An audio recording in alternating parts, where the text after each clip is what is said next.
John Abraham's bike. Bikers, all bikers. Bro உள்ளேயும் carbon fibre bro. என்னடா tyre இதில்? ஸ்பாயர் carbon fibre தான்.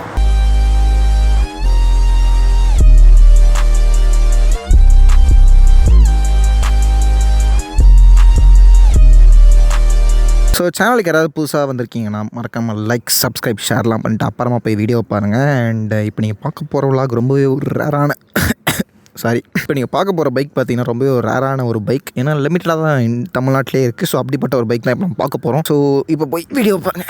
So guys இன்றைக்கி நம்ம பார்க்க போகிற ஸோ ஹே கைஸ், நான் தான் உங்கள் பைக்லெஸ் பைக்கர் சொல்லணும்ல. ஸோ ஹே கைஸ், நான் தான் உங்கள் பைக்லெஸ் பைக்கர். இப்போ தான் பிரைட் ஆரம்பிக்கிறேன். ஸோ இந்த வீடியோக்கு இன்ட்ரோவே இப்படி தான், அதாவது டேரெக்டாகவே பைக்கை காமிக்கிறது தான் இந்த வீடியோட இன்ட்ரோவே. ஸோ நம்ம இன்றைக்கி பார்க்க போகிற bike CBR fire blade RRR. It's a Honda, baby!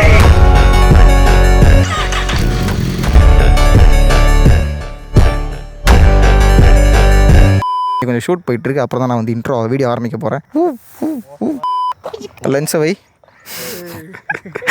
என்ன ஷார்ப்பு போட்டா பிளாப்பல மாதிரி பழக்கம் போட்டிருக்கேன்.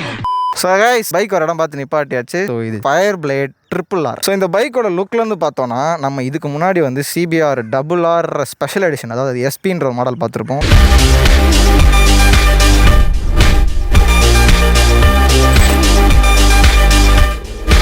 அதுக்கும் இதுக்கும் கொஞ்சம் இல்லை. அப்பா வேற, நான் வேற. அண்ட் இல்லை ட்விஸ்ட் என்னன்னா RR பண்ண அதே ஒன்று தான் இப்போ RRR வாங்கியிருக்காரு. அதை விற்றுட்டு உங்களுக்கு ஸோ ஃப்ரண்ட்டை பொறுத்த வரைக்கும் உங்களுக்கு வந்து ஒரு டியூவல் ப்ரொஜெக்டர்ஸோட இருக்குது கைஸ். ஆக்சுவலாக நீங்கள் இங்கே வந்து பார்க்கும்போது என்னடா இது லைட்டே இல்லை அப்படின்னு நினைப்பீங்க. ஆனால் பார்த்தீங்கன்னா உங்களுக்கு தெரியும் உள்ள இங்கே 2 ப்ரொஜெக்டர்ஸ், இங்கே 2 LED ப்ரொஜெக்டர்ஸ். ஆனால் ரெண்டுமே வந்து கொஞ்சம் கிரவுண்டை ஃபேஸ் பண்ண மாதிரி இருக்குது. இது வந்து நீங்கள் ஒன்றும் லைட்டோட விசிபிலிட்டி வச்சு ஒன்றும் பிடுங்க போது கிடையாது. இந்த பைக்கை வச்சு ஃபுல் அண்ட் ஃபுல் வந்து ஒரு ட்ராக் பர்பஸ்க்கான பைக்கு. ஸோ இருந்தாலுமே லைட் வந்து கொடுத்துருக்காங்க. அண்ட் ஏரோடைனமிக்லாம் பார்த்தீங்கன்னா உங்களுக்கு இப்படி ஒரு சைடில் ஒரு ஃபேரிங்குமே உங்களுக்கு இப்படி கொடுத்துருக்காங்க. ஹோண்டான்ற பேட்ஜிங் இங்கே இருக்குது. ஹோண்டாவோட பேர் போன கலர் அந்த HRC கலர்னு சொல்லுவாங்க. ஹோண்டா ரேசிங் அதுதான் வந்து HRCன்னு சொல்லுவாங்க. ஸோ வேறு ஒன்றும் பெரிய எக்ஸ்பிளேஷன் கிடையாது. அதுக்கு இங்கே கூட தெரியும் நினைக்கிறேன். HRC அந்த ஹோண்டா ரேசிங்க்கு அவங்க இந்த 2 கலர் தான் மேட்ச் பண்ணியிருப்பாங்க, ரெட் அண்ட் ப்ளூ. இந்த ப்ளூ அது குறிப்பாக இந்த மெட்டாலிக் ப்ளூ அருமையாக இருக்குது. நம்ம வாங்கியிருக்க புது ஹெல்மெட்டுக்கும் அதே கலர் தான். அண்ட் வண்டி RR விட பெருசாக இருக்குது. பெருசுனா பிரெத்லையும் சரி, வண்டி லென்த்தும் சரி. இதோட ஒரு டாப் அண்ட் மாடல், அதாவது RRR அப்படின்னு போகும்போது அதுக்கேற்ற மாதிரி வண்டி வந்து பெருசாக கொடுத்துருக்காங்க. இன்னொரு முக்கியமான விஷயம், இதுக்கு நீங்கள் கீழே போட தேவையில்ல, இட்ஸ் கீலெஸ். ஸோ வந்து இது ஆன் பண்ணுறது எங்கே இருக்குன்னு கேட்டிங்கன்னா அந்த பக்கம் இப்படி இருக்குது. இதை நீங்கள் கொடுத்தீங்கன்னா உங்களுக்கு இங்கே ஆன் ஆகும் கார் மாதிரி அப்படின்னு உங்களுக்கு சொல்லலாம். ஆஃப் பண்ண ப்ரோ, டில்ட்டு மறந்துட்டேன், அவ்வளோதான். அருமையாக இருக்குது. அம்மா எங்கே போனாங்க இவங்களாம்?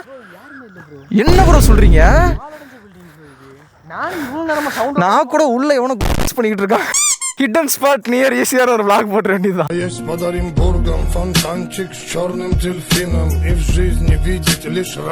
வேணும்னே உடச்சிருக்கானுங்க. என்னடா நீ வேறு உள்ள எதுவும் பண்ண சொல்ல, வெளியே வர சொல்றா.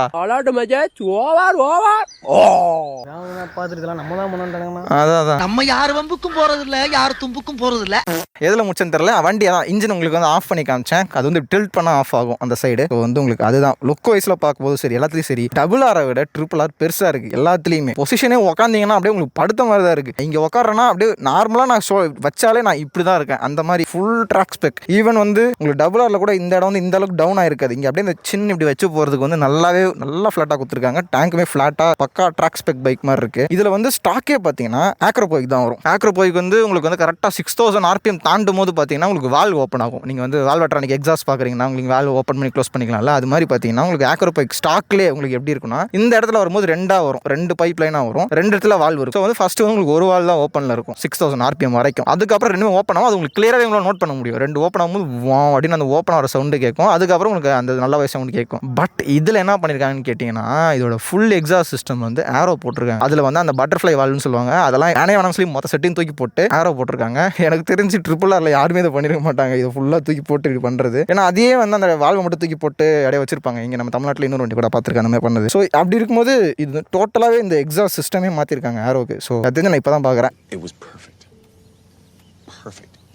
இப்போ இந்த பைக்கோட ஃபர்ஸ்ட் ஓனர் வந்து ஜான் ஆப்ரஹாம். உங்களுக்கு தெரியும்ல, பாலிவுட் ஆக்டர், நல்லா ஹைட்டா எவனை பார்த்தாலும் தள்ளி விட்டாச்சு மூஞ்ச வைப்பாரு. Bikers need a voice. Need to be a little safe also, huh? Yes. Bikers, all bikers. அவரோட வண்டி தான் இது. ஆக்சுவலி அவர்கிட்ட நிறைய பைக் கலெக்ஷன் இருக்கு. நான் பார்த்துருக்கேன் லாக்டவுனில் அவரோட வீடியோ. ஆமாம், RS V4 இது நிறையா வச்சிருப்பாரு. ஜான் ஆப்ரஹாம்ஸ் பைக் மறைக்க விட்டுக்கலாம். இது ஒரு வீடியோவில் பார்த்துருக்கியா நீ ஃபாரின் ரீல்ஸில்?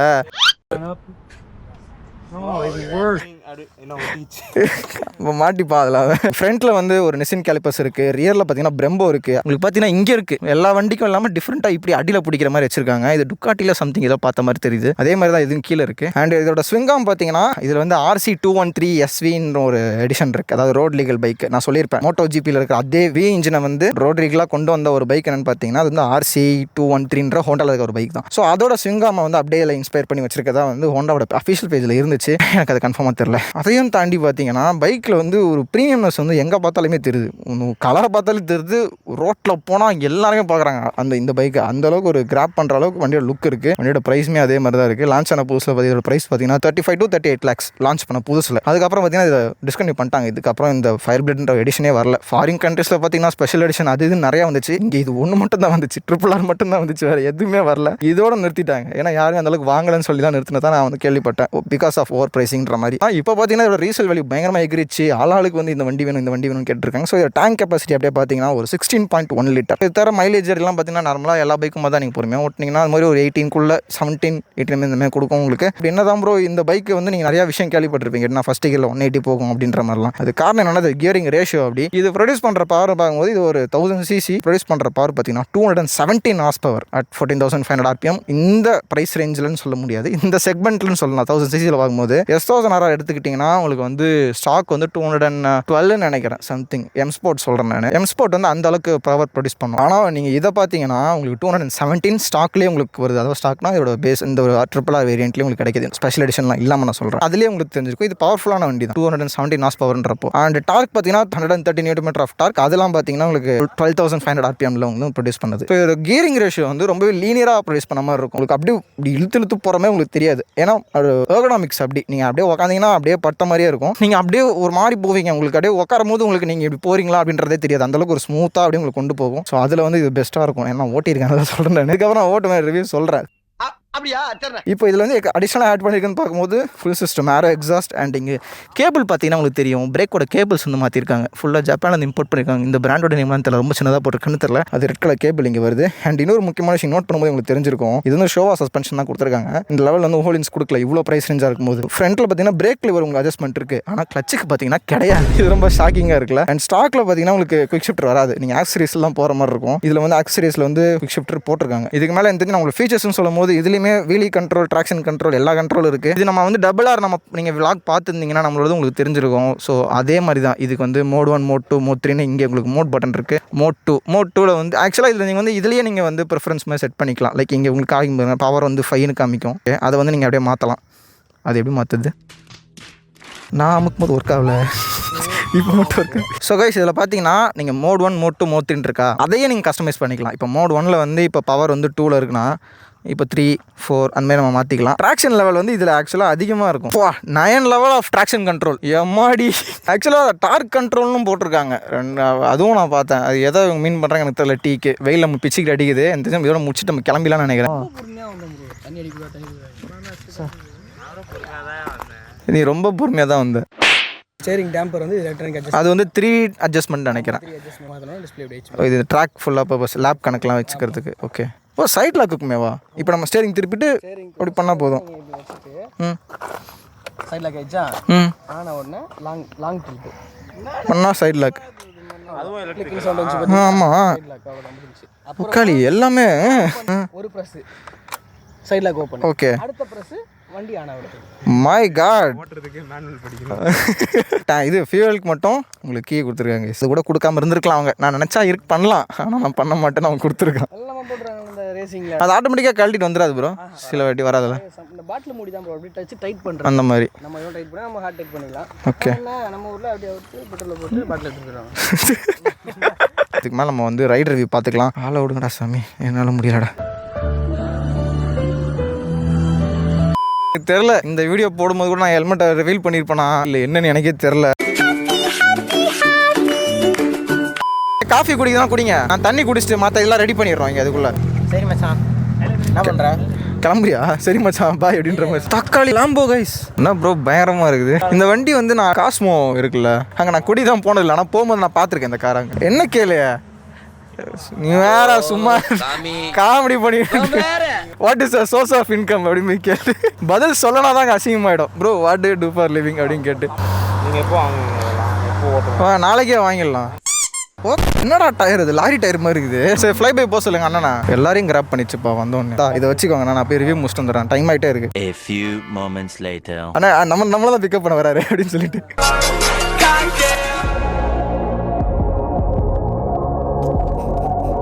ப்ரோ உள்ளேயும் கார்பன் ஃபைபர் ப்ரோ. எல்லாமே கார்பன் ஃபைபர் இல்லை, இந்த ஸ்பாயரே கார்பன் ஃபைபர் தான். சரி இருங்க ப்ரோ நான் அந்த ஓனர்கிட்ட பேசிட்டு வரேன். என்னெல்லாம் பண்ண ட்ரை பண்ண எல்லாத்தையுமே நான் பார்த்தேன். 0 வேஸ்ட். நீ எதுக்கு இருக்க? வேஸ்ட்டா நீ வேஸ்ட். போட்டு ஃபோட்டோ எடுத்துக்கிறீங்களா? யார் bro? Okay okay okay super super. எடுத்துக்கோங்க ப்ரோ. என்ன ஆளாளுக்கு என்னையே ஃபோட்டோ எடுக்கிறேன்றாங்க. யார் bro? Okay okay okay okay sir எடுக்கவே வேணாம், பிரச்சனை இல்லை எனக்கு. நீங்கள் எடுத்துக்கோங்க வேணா. வேணாண்டா தரமாட்டாங்க மச்சான். வண்டி ஓனர் ரொம்ப சிரிச்ச முகமாக இருக்காரு. உன் ஃப்ரெண்டாக தான் இருக்கும். இந்த கஜினி வாழ்க்கை வாழ்ந்துக்கிட்டு இருக்காரு.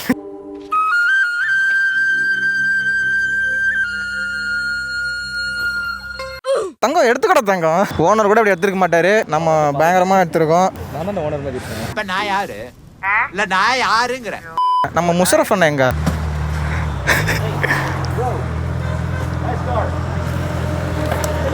அதுன்னு இந்த ஸ்லாங் மட்டும் எல்லாருக்கும் தானே வந்துடுது. பெரிய காரை பார்த்தா ஹாய் ப்ரோ.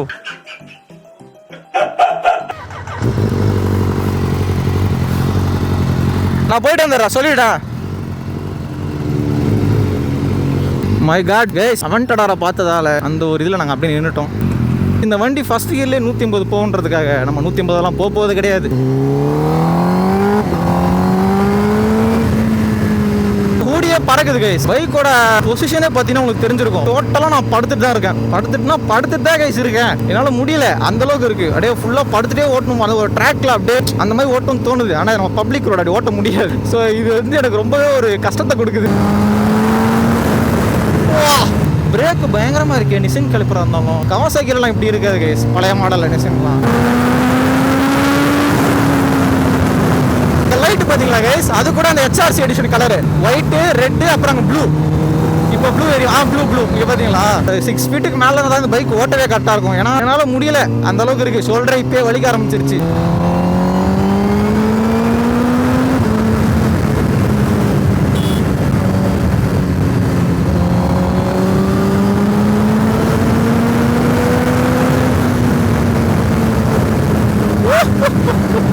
இங்க ஒரே தூக்கி போடும்.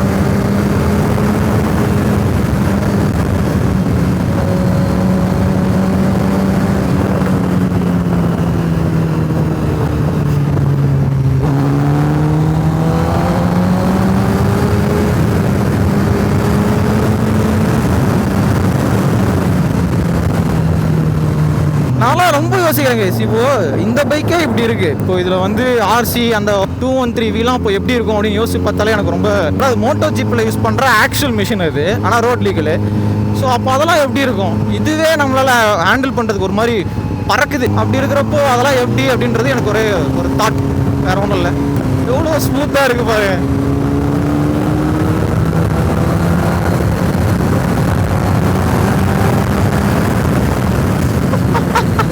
பிரேக் நச்சுன்னு இருக்கு கைஸ், செம்ம பைட்டு.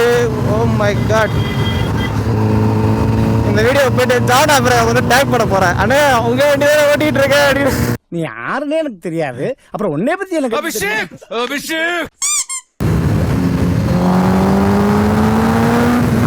சொல்லணும்னா ரைடிங் அந்த பொசிஷனை பொறுத்த வரைக்கும் எனக்கு வந்து இது அந்த அளவுக்கு பிடிக்கல.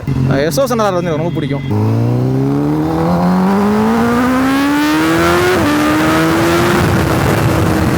அதே மாதிரி இந்த ரோடுமே அந்த அளவுக்குலாம் இல்லை. இந்த ரோடு ரொம்பவே டேஞ்சராக இருக்குது. எனக்கு பார்த்தாலே தெரியுது. இவ்வளோதான் லேனே, நம்ம ஓட்டுற அந்த பிரிட்ஜ் மாதிரி கூட கிடையாது. ஸோ வந்து நம்ம பொறுமையாக பர்ஃபெக்டாக ஓட்டிட்டு கொடுத்துடணும். ஆக்சுவலாக பிரேக்கிங் ரொம்ப இம்ப்ரெசிவாக இருக்குது கைஸ். பைட்டு இப்போ நான் உங்களுக்கு காட்டுறேன். இப்போ 80ல் போயிட்டு இருக்கோம்.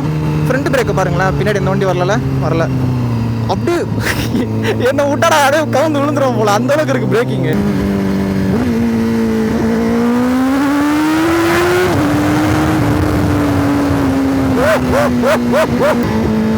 என்ன இது?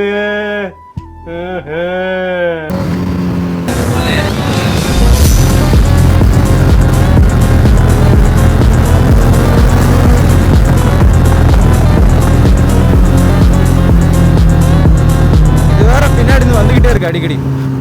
உட்கார்.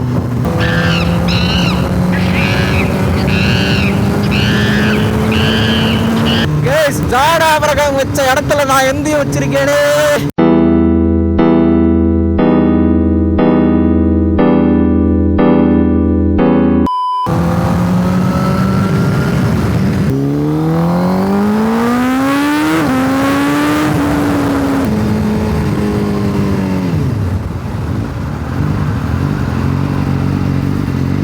போலீஸ் கைஸ் எப்படி ரொம்ப குஷியோ கழுத்துலாம் வலிக்குதுப்பா. படுத்துட்டு ஓட்டல ஷோல்டர் தான் பயங்கர வலி, முடியல என்னால். நல்லா இருக்கும்டா இது. நல்லா ஷூட்டு கட்சிது. அன்எக்ஸ்பெக்டட். அவரோட முகத்திலே தெரிஞ்சது அந்த ஒரு வலி. என்ன விடுங்கடா வீட்டுக்கு. உனக்குலாம் இல்லை தரமாட்டேன். ஷோல்டர்லாம் பயங்கர வலி ப்ரோ எனக்கு இப்போவே. இதுக்கெல்லாம் நம்ம இதுவே பரவாயில்ல. எஸ்ஓஸ் நேரம் பக்காவா சூப்பராக இருக்கும். இந்த சண்டே ராக் கேமராமேன் உனக்கு எடுக்கணுமா ஃபோட்டோ? மழை வெயிட்டு மாதிரி இருக்கு. எடுக்கணும் சொல்லு, உட்காந்து எடுத்து தரேன். எடுத்துக்கலாம். போகும்போதெல்லாம் எடுக்க முடியாதுடா உனக்கா. சாரி சார் சண்டி. சரி அழுவ. சரி ரொம்ப டைம் ஆகுது, டக்குன்னு உட்காந்து தோல எடுத்து தரேன். ஏன்டா இது எடுக்க இவ்வளோ நேரம் மாட்டாங்க, அவ்வளோ நேரம் இருந்துச்சு. அப்போல்லாம் எவனுமே எதுவும் கேட்க மாட்டீங்களாடா? ஓகே ஓகே ஓகே ஓகே பிரச்சனை இல்லை. அடிக்கிற வெயில எனக்கு நல்லா இருக்குமா எடுக்கிற வீடியோ? என்னடா இப்படி சொல்ற? ஓகே பாக்கெட்டை சொல்லிக்கோ. பைக்லெஸ் பைக்கர் ப்ரோ. யாரு? நானே தான் ப்ரோ. இது ப்ரோ 600 rupees ஆஜியோவில் வாங்கணும் ப்ரோ. ஓ சப்ஸ்கிரைபரா? இந்த ஹெல்மெட் போட்டிருக்கும் போது எல்லாமே ப்ரோ எனக்கு ஷர்ட் ப்ரைஸ் அப்படின்னு கேட்டுச்சு. நான் இப்படி காது ஒன்றுமே கேட்கல. ஷர்ட் ப்ரைஸ் கேட்குறாங்க போல. டே இது ஷேக் ஆகாதுல்ல? நான் ஹோல்ட் பண்ணிக்கிறேன். அவ்வளோதான், நம்மளை முடிச்சு விட்டீங்க போங்க. ஸோ ஹே காய்ஸ், வந்து அவங்க பைக்லெஸ் பைக்கர். எப்போல்லாம் நான் வந்து இந்த பைக் ஓனர் இருக்கார்ல முஷரஃப், நான் இவர் கூட எப்போல்லாம் விளாக் எடுக்கிறனோ அது எப்பவுமே ஏதாவது ஒன்று எங்களுக்கு நடந்துடும். நான் உங்களுக்கு இந்த கதை வந்து முன்னாடியே சொல்லியிருப்பேன்னு நினைக்கிறேன். அவர் வந்து ஃபஸ்ட்டு எஸ்ஓசனார் ஓல்டு ஜென் வாங்கினார். அப்போ தான் அவரை மீட் பண்ணி அவரை விளாக் பண்ணலான்னு அவரை வந்து கான்டாக்ட் பண்ணுறேன். கிட்டத்தட்ட 3 வாட்டி கேன்சல் ஆச்சு விளாக். பாதி வழியில் மழை பெஞ்சு நின்று போச்சு. அந்த மாதிரி ஒரு ரொம்பவே இதில் சொல்லுவாங்கல்ல எனக்கு குறுக்கால போன மாதிரி, அந்த மாதிரி எல்லா வாட்டியுமே ஏதாவது நடந்துடும். அவர் பிஸியாக இருப்பார், அப்படி இப்படின்னு மாறி மாறி போகும். கடைசியில் வண்டியே விற்றுட்டு டபுள் ஆர் வாங்கினாங்க எஸ்பி. ஸோ அது நம்ம ரிவ்யூ பண்ணோம். அதுலேயுமே பார்த்தீங்கன்னா ரைடு போயிருந்தார். ஆக்சுவலாக ரைடு போன நேரத்தில் தான் நான் வந்து விளாக் கூப்பிட்டு பண்ணியிருந்தேன். ஸோ அதனால் டைம் கம்மியாக கிடந்துச்சு. இந்த வாட்டி பிளான் பண்ணி கரெக்டாக போனேன். ஆனால் இந்த தடவை சூனியை வச்சுக்கிட்டது நானே தான். ஹெல்மெட்டுக்கு நம்ம வந்து ரிவ்யூ வீடியோ எடுத்துடலாம் அப்படின்னு சொல்லி ஒரு மொக்க பிளான் பண்ணி போயிட்டேன். இதுலேருந்து நான் என்ன கற்றுக்கிட்டேன்னா, ஒரு வேலையை வந்து பண்ண போகிறேன்னா அந்த ஒரு வேலையை மட்டும் தான் பண்ணணும் அப்படின்றது தான் இந்த இதில் நான் கற்றுக்கிட்டது. அதுக்காக நான் செலவு பண்ண காசு பல. அப்படி பண்ணதும் நல்லா வந்துச்சா அப்படின்னு கேட்டிங்கன்னா உங்களுக்கே தெரிஞ்சிருக்கும். சினிமேட்டிக் வீடியோ கூட போட முடியாத அளவுக்கு நான் வந்து கோளாறு பண்ணிட்டேன். லென்டோ ப்ரோக்கிட்ட வந்து ஒரு கிம்பல் வாங்கியிருந்தேன். கிம்பல் அவர்கிட்ட இருக்குன்னு தெரியும். சார் கிம்பல் வாங்கி சார் நானும் போயிட்டேன் ஷூட் எடுக்கிறதுக்கு. பார்த்தா தான் தெரியுது அந்த கிம்பல் வந்து கேமரா வெயிட்டாக இருக்குது. கேமரா வந்து தொங்கி போயிடுது. சரியா ஸ்ட்ரெயிட் நிற்க முடியல. அவனும் ஸ்டெபிலைஸ் பண்ணி பார்த்துட்டான், நம்ம பண்ணி பார்த்தேன். எனக்கு அதை பற்றி தெரில. நான் இப்போ தான் எனக்கு DSLR அந்த மாதிரி பார்த்தீங்கன்னா தெரியாது. எனக்கு இப்போ தான் கொஞ்சமாக கற்றுக்கிட்டு இருக்கேன். அதோட யூஸ் இத்தனை வரைக்கும் இல்லை, இப்போ தான் இருக்குது. ஸோ இப்போ தான் அதை பற்றி கற்றுக்கிறேன். அதுக்கு அப்படி இருக்கும்போது அந்த கிம்பல் வந்து எப்படி ஒர்க் பண்ணுறேன் எனக்கு தெரில. அவன் வந்து செட் பண்ணி பார்த்தான், தொங்கி போயிடுச்சு கேமரா வந்து நிற்கவே இல்லை. அந்த மோட்டார் வந்து நிற்க வைக்க முடியல. லென்ட்டை இன்ஃபார்ம் பண்ண ப்ரோ இது நிற்கவே மாட்டேங்குது. அவனும் சொன்னார் அவன் ரொம்ப வெயிட்டாக இருந்துச்சு. ஏன்னா லென்ஸ் பெருசு இவனோட ஏதோ சம்திங் மாடல் நம்பர் சொன்னான் 70-60 இது வந்துட்டேன் நான். ஸோ அதனால் பார்த்தீங்கன்னா அதுவுமே நிற்கல. கடைசியில் என்ன பண்ணுறது, கடைசியில் கிம்பல் அப்படியே இப்போ வரைக்கும் எனக்கு தெரிஞ்சு ஒரு 3 வாரம் ஆயிடுச்சு நினைக்கிறேன். கிட்டத்தட்ட ஒரு 1 month ஆகுது. 1 month பார்த்தீங்கன்னா கிம்பல் நான் அப்படியே என் வீட்டிலே தான் இன்னும் கூட இல்லை. ஆனால் வாங்கியுமே புண்ணியலன்ற மாதிரி தான் ஆயிடுச்சு. லாஸ்ட்டில் கொடுக்கறதுக்கும் போகணும்ல, அதுவுமே என்னால் முடியல. டைம் வந்து கரெக்டாக இல்லை. இப்போது எஸ்ஓசனாரெல்லாம் பார்த்தீங்கன்னா எனக்கு தெரிஞ்சு க்ரூஸ் கண்ட்ரோல் இருக்குது, எல்லாமே இருக்குது. ஒரு ஃபுல்லி லோடட் பைக் பிரேக்லேருந்து எல்லாமே பர்ஃபெக்டாக இருக்கும். வண்டி ரைடிங் பொசிஷனும் எல்லாமே சூப்பராக இருக்கும். நமக்கு வந்து ரொம்ப லீன் பண்ணி படுத்துட்டு ஓட்டுற மாதிரிலாம் இருக்காது, பெயினே இருக்காது எனக்கு தெரிஞ்சு. ஸோ ஓகே, ஸோ இதான் கைஸ் நான் சொல்லணும்னு நினச்சது. இந்த விளாக் வந்து எதுக்கு சொதப்பிச்சு அப்படின்றது. விளாக் நல்லா எனக்கு தெரிஞ்சு சொல்ல வேண்டியது எல்லாமே சொல்லியிருக்கோம். பட் இருந்தாலும் ஒரு ஃபன்னி வேல கொண்டு போக முடியல. இன்னொரு விஷயம் என்னன்னா சினிமேட்டிக் ஒழுங்காக எடுக்க முடியல. அதுக்கான காரணம் நான் தான் சொன்னல, ஒரு 2 வேலையும் ஒரே நேரத்தில் பண்ணணும்னு நினச்சேன். அது என் தப்பு தான். Lessons learnt. ஸோ இந்த வீடியோ வந்து யாருக்கா நீங்கள் ஷேர் பண்ணுச்சுன்னா மறக்காமல் ஷேர் பண்ணுங்கள். ஏன்னா இந்த பைக் வந்து எதுக்கு எடுத்தாலும் ஃபயர் பிளேடு என்னென்னு தெரியாமலாம் சொல்லுவாங்க சில பேர். அவங்கள்ட்ட இந்த வீடியோ ஷேர் பண்ணுங்கள். ஏன்னா ரொம்ப ஓவர் ரேட் பண்ணுவாங்க. அந்த அளவுக்குலாம் கிடையாது. இந்த வண்டியோட கியரிங் ரேஷியோ அப்படி. இது என்ன தான் 4th கியர்லேயே 300 போனாலுமே இதுக்கு ஈக்குவலாக இருக்க காம்படிட்டர் பார்த்தீங்கன்னா இப்போ டுக்காட்டியாக இருக்கட்டும் இல்லை S1000 இருக்கட்டும் ஆக்சுவலாக அப்படியே சேமாக தான் போகும். ரொம்ப பெரிய டிஃப்ரென்ஸ்லாம் உங்களுக்கு தெரியாது. ஸோ வீடியோ பிடிச்சிருந்துச்சுன்னா மறக்காம லைக் சப்ஸ்கிரைப் ஷேர்லாம் பண்ணுங்க கைஸ். ஸோ இதோட வீடியோ முடிச்சுக்கிறேன். ரொம்ப இழுக்க விரும்பலான்னு. ஸோ இதோட போதும். பை. பேசிட்ட பைக் மாந்துட்டு எடுத்துட்டு போ. ஹெல்மெட் மட்டும்தான் இந்த பை.